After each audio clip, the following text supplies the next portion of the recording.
Welcome back to this next edition of Down to Business, and today I'm joined by James Hodgson. James, a senior banker here with the CBA, and I'm sure he'll tell you a bit more, but much as he looks like a spring chicken, he's been doing it for a long time, and I think what we want to get today is a bit more for the business owner around that topic of banking and how we work through, I guess, a better understanding of the relationship with a bank and understanding what their needs are to help you. So, James, you want to tell us a bit more about you? Yeah, thanks, Andrew. As you mentioned, commercial banker with CBA.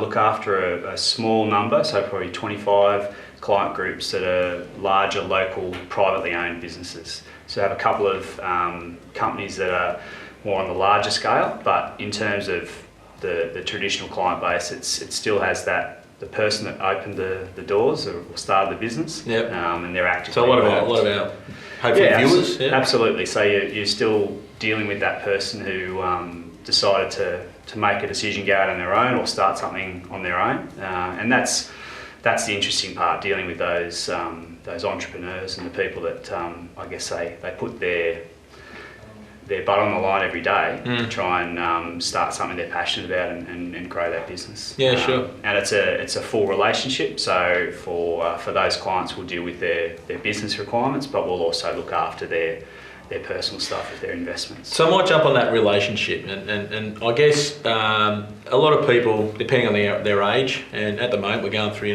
a lot of age demographic change with baby boomers in business through to younger startups, but even I remember back from when my father was, had a small business, and the banker, we're talking 30, 40 years ago, but the banker was a key advisor and a key part of that small business. I know from a personal point of view, you would say that's still very much an objective. Maybe talk for the viewers on how that banker relationship and banker role within the larger establishment of the bank has changed from that local presence to maybe a more centralised model. Yeah, so look, I think your description is right. So, back when I first started, and predominantly have been in the business banking sector for my career, they were based out of branches. So you would have branches all around Newcastle that would have had a commercial portfolio within that location. And then over the years, they have created, business centres, and they've brought people together and then created, a hub for that operation. And the other thing that obviously has changed over time is the service models and creating. There's a lot of technology, and I'm sure we'll get to some of those changes. But a lot of the technology creates the opportunity for people to self-serve, and that's been a focus. And so your larger businesses still have that relationship and the contact with somebody. The high touch model. Yeah, and then for your for smaller businesses with limited scale, then the model is about self-service, and then there's obviously also contacts within the organisation that can come and sit with you and have those conversations on an as-need basis. Fair to say, very much, especially at that smaller end, some of the stuff we'll talk today is very much about understanding it so you can get the best outcome, given you haven't got someone necessarily that you can just quickly call up and lean on as much. So the historical information, you're relying on past dealings with people within the bank, but you're right 100% that if you're coming to the bank with a request for some support, be that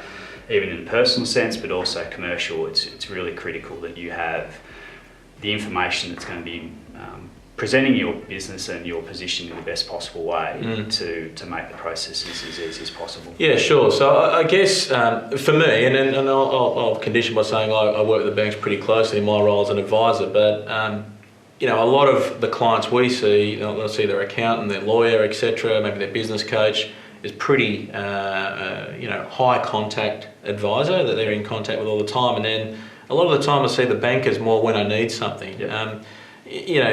To me, some of the most successful businesses we've seen have got a very solid and just as probably frequent contact relationship with their banker as their accountant maybe. What's your view on that part? Again, it's I agree that the best clients that I work with in terms of that relationship are the ones that you get the opportunity to talk to on a regular basis. for me, it's about making sure that they see value in those discussions and make them something that they want to have.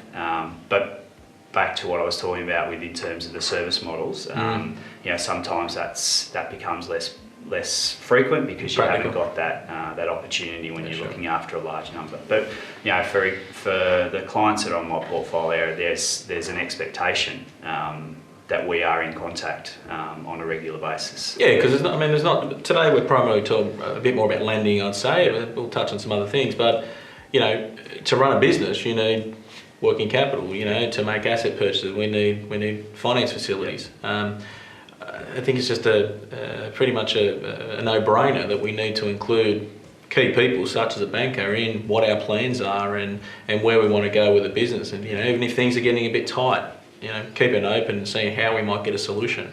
And the best thing I can say in following on from that is that the earlier we're involved in a process, be that an expansionary decision or a client that's facing some difficulties, the better it is, because the more time you've got, the more options you can put forward. So I wholeheartedly agree that's a key part of a good relationship. So we've just had a Royal Commission. Yep. I'm sure you'd like to hear that again. I've heard about it. So within that, I guess there's a few misconceptions that I'm seeing out there in that banks aren't lending. Banks have closed their books, etc., etc. View on that? Because from my understanding, we're still lending. It just maybe we need to learn how to put in better submissions. Yeah, look, it's a good question. And in the space that we operate, we are 100% still open for business, and we're still lending money at similar levels and similar rates to what we were previously. What probably has changed is the focus is around the due diligence that's conducted and the expectations around what is reviewed and, I guess, proof point and certified. And that has lifted, the standards have lifted, some of those test levels have lifted, and the expectations on us provided by the regulators has been raised. So the ability to borrow the money and the availability of the money is absolutely still there. What's changed is sometimes the due diligence is creating an outcome whereby people's surplus income that's available to support new borrowings has come back through that additional assessment, the due diligence. Yeah, sure. And then that's reducing borrowing capacity. So that's where I think a lot of people are seeing some changes. Yeah, so it's not necessarily we're not lending. Yeah. It's scrutinised, quite a bit more. Yep. And to be fair, probably as it always should have been. And some of the base assumptions, I think, that were in there around probably living expenses was one of the things that's been put in the media quite a lot. Those living expense numbers that were used in assessments have changed, and the expectations are that they are not a standard assumed level. Yeah, they are actual levels for the individuals to ensure that the outcomes are lending responsibly. Yeah, good. So I guess, with that in mind, what are some of the common mistakes, for a better word, that you see business owners making when they're seeking finance or putting in application or request? Yeah. Look, one of the mistakes, but in terms of, it's probably about the breadth of information. So loosely saying, it's probably not having enough detail to be able to get the right outcome and the right perception of that particular business. So it's really important that we've been given as much information as we can, both historical in terms of the financial position, current in terms of the operations and statutory positions, and making sure that taxes are up to date, BAS has been paid, all those things are current, and then the forward view being the forecasts position. And the forecast it's important, and it's important for a number of reasons. If you're looking at doing something that's, I guess, a change or a step change to what you're historically been doing within the business, it's really important to be able to show how that decision is going to impact the business. And it's not just on the profit and loss, it's very much a focus for us around the cash flow. So we get involved with a lot of business around what we call three-way models. That's exactly right. Profit and loss, balance sheet, cash flow. It's scary how many businesses and how many business owners make decisions and run their business just off historical, P&Ls for that matter, profit and loss. And even in saying that, they can be 2 and 3 months after the fact, which a lot of water can go under the bridge from there. So having that more active decision-making tool isn't just important for the banks. Realistically, it should be how all businesses are operating their business. And that's a really good way of phrasing it, because a lot of what we're asking and what we will ask for in an application process, in my opinion, is information that a business owner would want to have themselves to make sure that they think this is the right thing to do. So the cash flow is important because it's the decision or the changes in the business and the impact that can have in terms of when you're going to be able to collect on your customers' invoices and the differences in timing between that and the payment of your suppliers. And that doesn't mean you're not going to make money, but there's a gap, the working capital piece that you're talking about. So the worst outcome is that we do something here and then there's a 60-day issue on day one that we haven't factored in to how we're going to be servicing the facilities. So, it's the P&L and the balance sheet. I think everybody gets that and produces that pretty consistently. I think you'd be surprised maybe how inconsistent that is. Yeah, but I think the cash flow piece is probably one of the things that we really focus on more and more. And having that, because cash is king. Exactly, cash is what pays the bills. Yeah, and I think the other big thing about that is the timeliness. Yeah. I've seen some people some great reporting, but it means nothing because it's so outdated. So it's a key point. But as you know, years ago I took some time out of my current industry and worked in banking. God rest my soul. From that point of view, but. I got taught at a pretty young age by a senior banker at the time 3 quality questions that I thought business owners should be looking at every time for their own business for that matter, or any investment they're making, but also when they're going to a bank. That was, who am I lending to? What is it for? And how am I getting my money back? And I obviously need to expand on all of those, but at the end of the day, if a business owner can answer them, I'd say the bank could be pretty happy to assess. Yeah, look, it's a really good basis for why we'd want to be continuing to push forward with the request. Put aside all of the financial information and what we've spoken about, cash flows and all the rest of it. Management and the people involved with the business are still the most important part of it. If you can't take confidence in the people that you're lending to in terms of the operations, and that's not just the founder, that's the CFO. If the business has someone like that, it's key staff within the operations of that business. Potential risk, understanding who they are and their backgrounds. It's absolutely a key issue, making sure we understand what it is their experiences are and how they've performed in the past. Yeah, sure. In terms of what's it for, classic, simple thing, but it is really important. And off the back of that is, why are we doing it? So it's not just what is it, but why. What's it going to do for the business?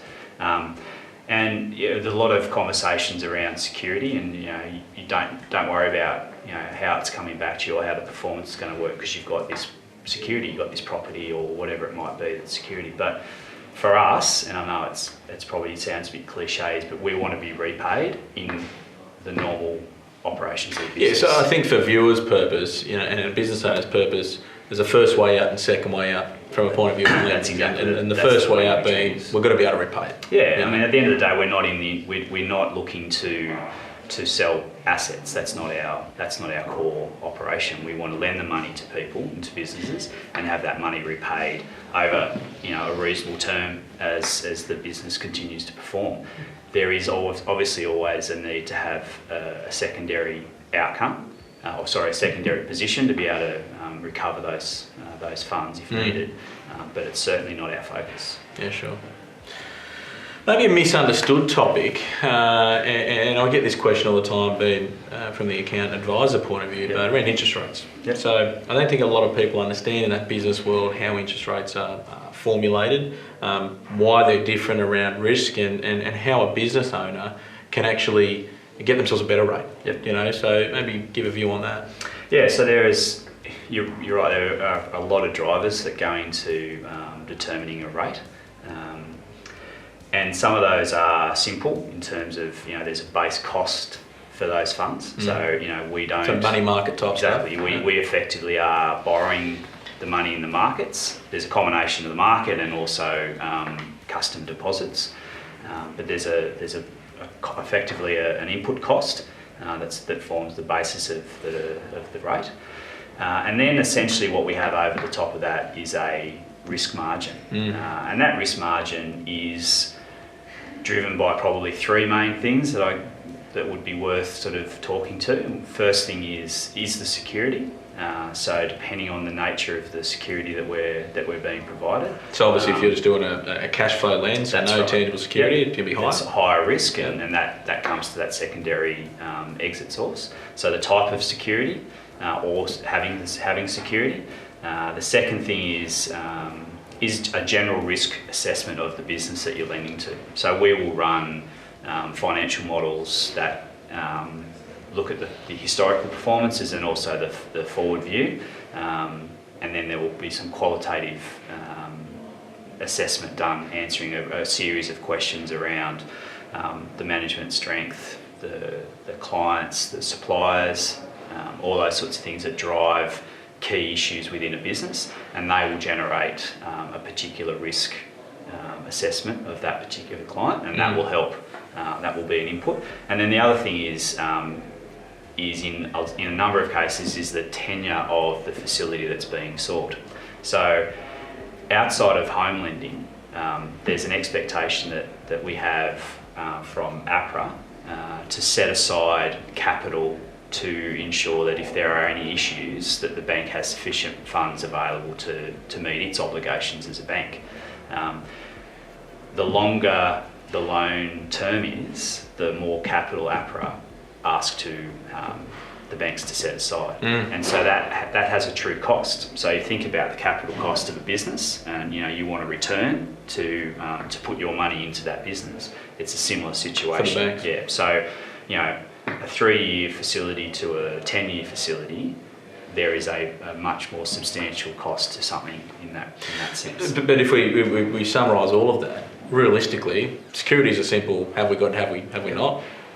The final piece with APRA, you can't do much about apart from the term. Yep. The real part a business owner can affect is de-risking that that's business true. around. Yeah, equity in there, all those things that are going to drive a good, strong business, and historical trading. So that's another thing that unfortunately we have to have a baseline to use, and if the business has turned in the last sort of 6 to 12 months, that will be reflected, but it will also be counted with the trading and historical performances over the previous 2 to 3 years. So I think an easy way to look at that too is, we talk about the banks, and plenty of people like to bash the banks, etc. But generally we get not a favourable outcome. But if you asked a business owner if they would lend money to another business, for argument's sake, consider the same criteria, is exactly how they should be looking at their own business. Yeah, and as I said, I think it's important that how you said it is we are putting our shareholders' capital into the market, and there's a reasonable expectation that we do a level of due diligence to ensure that we're comfortable with that. That's good. So we talked a fair bit about debt just then. Yep. Tell me about some of the other innovative products, whether they be service-related, tech-related, whatever, that the banks have or have upcoming and can really actually add value to the business owner. Yeah. So one of the key things is a lot of technology changes in the market, and as a bank we are really focused on innovation, and we've actually created an innovation lab in our Sydney office, and then we also run that around the country sort of with a mobile pop-up, and it just gives clients a lot of information and tools to sort of deal with issues that they may be facing within their business. One of the key things within that, and it's one of the innovations that we've put out to all of our clients, is something we call Daily IQ. The CBA is quite a large organisation on both sides of the transaction, be it from a card issuer perspective, so you personally have a credit card, or from a merchant perspective, the business has their merchant terminal with the CBA.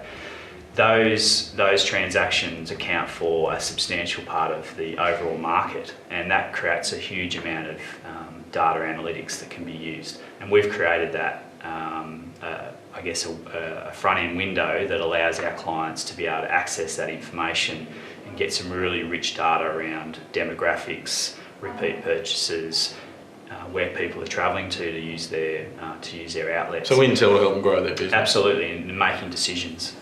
We've also, within that, there's also a heap of information around cash flows and the operations through their account, the cash that flows through their accounts, and getting historical and trend analysis through that. Yeah, because there's not too many people that are using cash anymore, so no, you've got that's the data right. sitting. Yeah, so and it's so there's a lot of data. So that platform is available free to all of our clients, Okay. and for me that's a really positive thing. So it's rich for a client that has a merchant and I guess a trading style of business, but it's equally valuable to businesses that don't have a huge sort of merchant outward-facing business, because there's a huge amount of information that you can garner through the operations of their accounts. So that's probably something that's really at the forefront of what we're doing, and we're continuing to add modules to that as people give us feedback on what they like within that particular platform. And the other thing that we continue to work with, external providers to piggyback on some of the technology that's happening out there, because at the end of the day we are still a financial institution, Yeah, sure. not necessarily a developing technology company, but we are absolutely partnering with a lot of different businesses, some in the health space, a lot in retail, to create bespoke solutions, but also solutions that can appeal to particular industries that require some sort of payment platform that sits behind it. So there's some of the key focus points for us. And even down to, I think, using your banker to really understand best accounts. A lot of people leave a lot of cash in trading accounts where they don't have a lot of interest on those. So with technology, you can move it fairly simple into higher interest bearing accounts that you can get the benefit from. And you can do a lot of that sort of stuff very quickly now without a huge amount of effort, and you can do that, most of that from your screen or from your phone. But I guess the key thing again is that relationship piece. The bankers call themselves relationship managers. Clients have a banker, but it's actually using that hell of a lot more and keeping front of mind as to how can we all improve the business. Yeah, you're right. We're back to what we said at the beginning. If you have the opportunity to engage, if there's a decision point within the business that you feel has some association with finance and what you need from the bank, that engagement, two-way. Obviously, we'll do our best to be in contact regularly to check in, but obviously if something happens at any particular point in time, it's a worthwhile discussion to make sure that whatever needs to be provided or support needs to be given can be done in a timely fashion. Yeah, like we run a lot of advisory boards for clients and a part of their extended management teams, I guess, and we've got various examples where we'll invite the banker along to those bi-monthly or quarterly meetings to be a part of what's going on in the business, so that they can throw in from their specialist experience what we should be considering. And it probably sounds a little bit funny, but for me, the end products that we provide to the vast array of businesses are quite similar in nature, of a loan, some transactional accounts, the payable receivable platform. But the key thing that I focus on and is the area that I think adds the most amount of value is understanding that business, spending time understanding the business owner's objectives, what it is that they do. Because at the end of the day, my job really is to advocate for that business to support their request for additional finance and support. So if you don't have that detailed understanding and you haven't spent time, and I am fortunate in that I have a smaller number of clients and have the opportunity to spend more time with them and have those conversations. But that's essentially the role, is to advocate for that business and their request for support, their expansionary funds, buying property, whatever it might be, because that's how you get the best outcome for them. Thanks for that. I guess one of the next questions comes around asset protection. From an advisor's point of view, we spend a lot of time with our clients on getting asset protection. One of the hardest ones to get asset protection from is you blokes. Yep. Maybe talk about that in the context from a bank's point of view, and then under the new regime, or maybe the more focused regime after the outcomes of the Royal Commission, the deep dive that's now occurring within a director's world that probably was previously kept separate. Yeah. So, you're right. We will regularly have discussions that get quite passionate with regards to director support or owner support within a corporate scenario. So lending the money to the business, having security or without security, and getting the director's support via guarantees. The challenge there, it's always about perspective, but there is the expectation that we are in there supporting that business, and the expectation is that the money will come back to us in a normal process. However, there is distributions, there's dividends payments, there's the profit distributions out of that company are generally going to those same owners. So without having everything left in a business, there's a naturally, that distribution takes place. So that process of having support is more about saying, well, this is your entity, your business. We're taking a position to support that. We're looking for that same support to be put back in for that particular transaction. It's also important to understand what reliance the directors may or may not have on the performance of the business. So outside of the facilities to that business, they may have their own commitments. It's important to understand what level of performance is required to satisfy those, as well as obviously the obligations that the company has.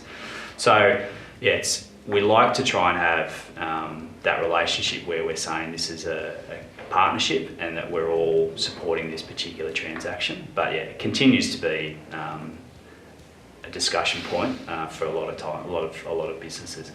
Where it's a broad ownership, it's probably a different set of discussions. But where you're talking about one or two family groups that own the business, there's a pretty high expectation that those people will stand behind and support any business that we're providing lending to. And that's whether it's supported or unsupported. That's true. It's not always about the director pledging their house. That's not necessarily what we're saying. Yeah, and we've seen that. We've got some good outcomes where there's a bit of a trade-off, but yeah, and it's just a matter of saying, well, what's reasonable? Because at the end of the day, to say we're not looking for recovery through that channel, but we need to go in on day one with a clear understanding of what all the different scenarios may or may not be.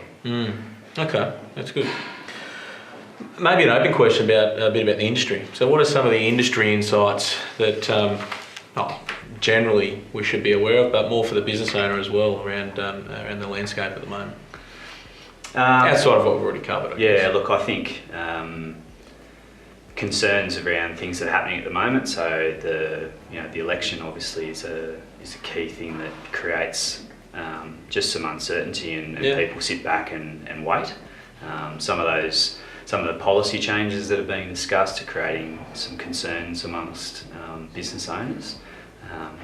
But I think traditional issues are still the same. Finding good people, finding opportunities to grow. Those things are still concerns that business owners have.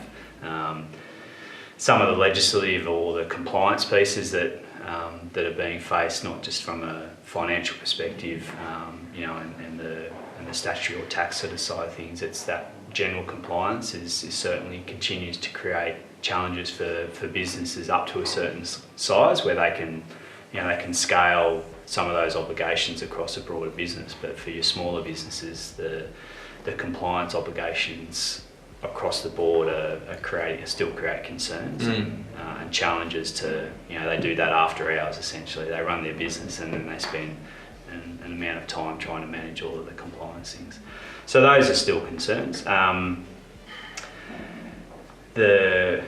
of the environmental piece is important, so we're certainly very focused on making sure that we are meeting obligations and expectations around what we do and don't support in terms of the environment. So we're very much focused on supporting some of those policies and not trying to enable maybe some of the industries that are creating concern in that particular space. So we want to be a good corporate citizen and help where we can in some of those objectives. So there's some of the things that are forming part of our decision process and the areas that we focus on. Okay. But in summary, for all of that, from an industry perspective, there isn't really an industry that we would have on a list, or we have a list of industries, I should say, that we don't want to be working with. It comes back to that point we made earlier, that the first question you want to have answered, who you're dealing with. There are good operators in what would be loosely described as bad industries, and there are also bad operators in good industries. And I think that's the vice versa. Like I hear a lot of people talk about, their banking experience and a particular bank is no good, for a better word. But to me, it generally comes down to the bank you're dealing with, the relationship you have, and how that supports each other, I guess. Yeah, and I have the same view. You're, again, as back to what I was saying before about being the advocate. That's the person that you're dealing with in that institution, taking your case forward and making the best possible argument for you. Invariably, that's going to get you a better outcome, regardless of the colour of their shirt or the badge that they particularly wear. That's trying to find the right person and having that relationship, and again, being upfront and open with them so that they have all of the information and support to be able to represent you as well as they can. That's great. I think it's a really good point.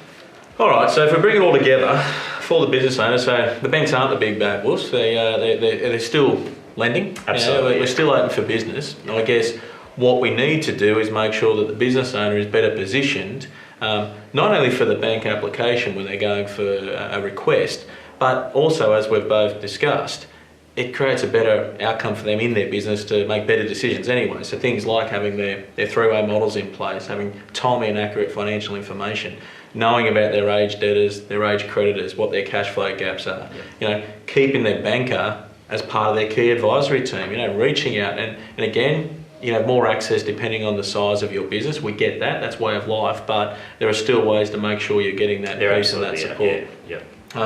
I think you've said, the banks are far more diligent in what they're looking at, especially if some of the Royal Commission outcomes, but those three questions, who are we lending to, what is it for, and why, as you rightly pointed out, and how are we getting our money back, mainly from a serviceability sense.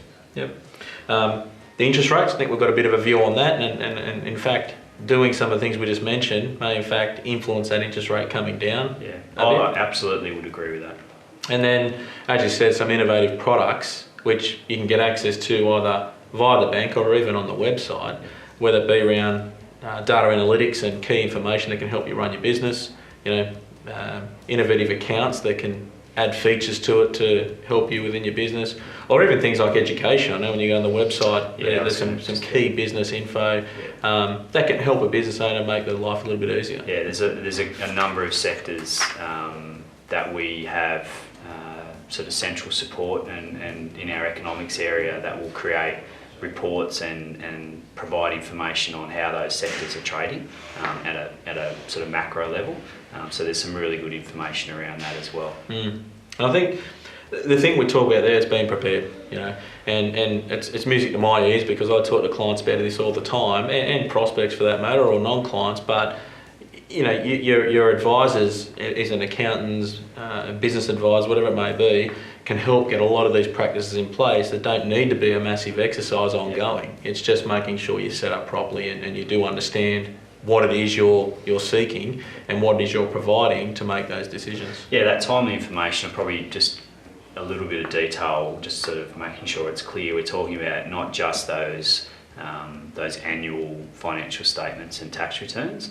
It is the management accounts and the software that you run within the business that can create interim financial statements month to month or for a quarter, as you say, within a timely fashion. So, our expectations are for clients where we're lending heavily around their cash flow is that we'll be testing those results on a quarterly basis, and the expectations are that they have that information ready within sort of 30 to 45 days from the end of that quarter. And unless you have good systems in place to support your business, that can be difficult. So that's part of a big part of the timely information and the ability to generate that without too much effort. Absolutely. And I think the final point I was going to make there on summarising all this together is that, like if anyone wants to make a decision and you want to help someone make a decision, they've got to be informed.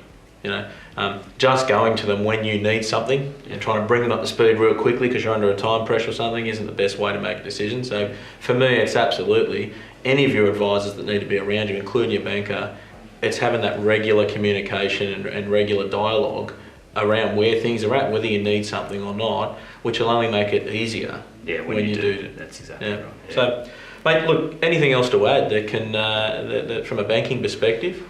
No, look, as I said, I think we are definitely looking to lend money. There's no sort of stop of that process at all. And most importantly, that's what we like to do. We like to support the business. We like to help the businesses grow. So the process and the challenge of going through that application is not necessarily easy. I'm not saying it's a simple process, but I want to make sure that people do understand that we are aligned and we want to get that outcome for our clients. So we are working as hard as possible to get the right outcome. Because that's what we're here to do, and that's what we like doing. So. Yeah, look, I totally agree, and I'd encourage, like we've only just scratched the surface really in a little window here. I'd encourage any business owner to start to have this on their to-do list if they haven't done already. Involve their advisor and get themselves prepared, because it's not only going to help you with the bank, but it will help you definitely within your actual business and the returns you're trying to make or the outcomes you're trying to achieve. But reality is, bankers are a big part of our life and a big part of our economy, always have been and will be for a lot longer than you and I will be here. So it is important to make sure you engage in this process. But hopefully you took something out of that. Thanks, James, for joining me. Thanks, Andrew. Appreciate it. And cheers.